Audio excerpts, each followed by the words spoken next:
debunking the markets for the week beginning 21st December 2020. Everybody has been riding on the continuous flow into the equity market from overseas. A weekly gain by 1.82% in the Nifty, or Nifty touching a new high at 13,760, could all be non-events as Monday opens. But concomitantly, there has been a calibrated pullout by the FIIs from the debt market and in significant numbers. Have the FIIs read the interest rate cycle much in advance? The interest rate swap points for the 3-year tenor firmed up by 14 basis points week over week to end at 4.32%. Though the 10-year benchmark yield remained firm at 5.90.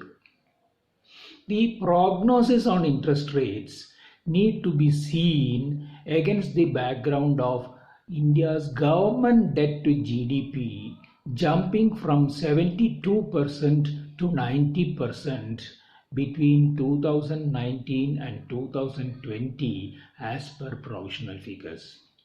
The year 2021 could be no less encouraging. Are we soon headed to join the league of USA, Japan, Belgium, France, Portugal, Italy, and Brazil, who have a debt to GDP ratio in excess of 100%? However, our inflation rate is much higher than what is prevailing in most of these countries. Even in the minutes of the Monetary Policy Committee released yesterday, the members have almost unanimously flagged the high inflation as a concern. So the investor needs to take note of the interest rate cycle and the likely direction that is getting set in. The rupee closed at 73.56 against the dollar, and the week ahead the dollar index at 90, Brent crude firming to 52, and gold gaining up to $1882 per ounce. We could see rupee trading in the range of 73.50 and 73.90 during the Christmas week. In the stock markets, the IT sector saw significant gains on Friday, and the buyback announced by TCS at rupees 3,000 opened on Friday.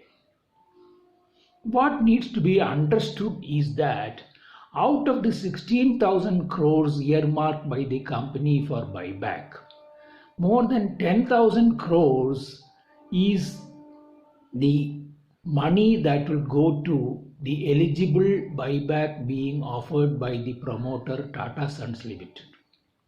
During the earlier two tranches in June 2017 and September 2018 also, the promoters have offered their full eligibility.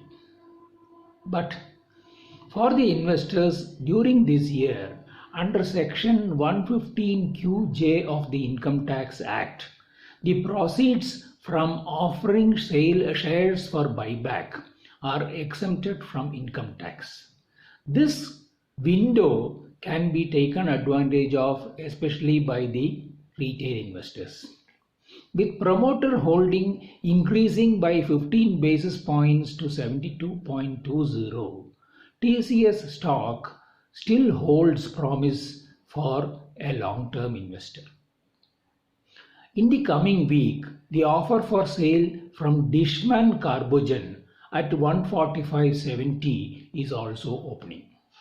Promoter holding remaining at 63%, no pledging of shares, price to book less than 1, and offer at 33% discount to its 52-week high may all look promising. But the earnings history have not been encouraging, as reflected by the investor apathy at a lower PE, much lower PE than other pharma stocks.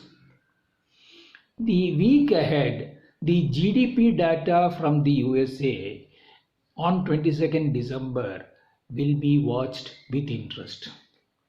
Have an interesting Christmas week ahead. Santa Claus also could be riding a free ride.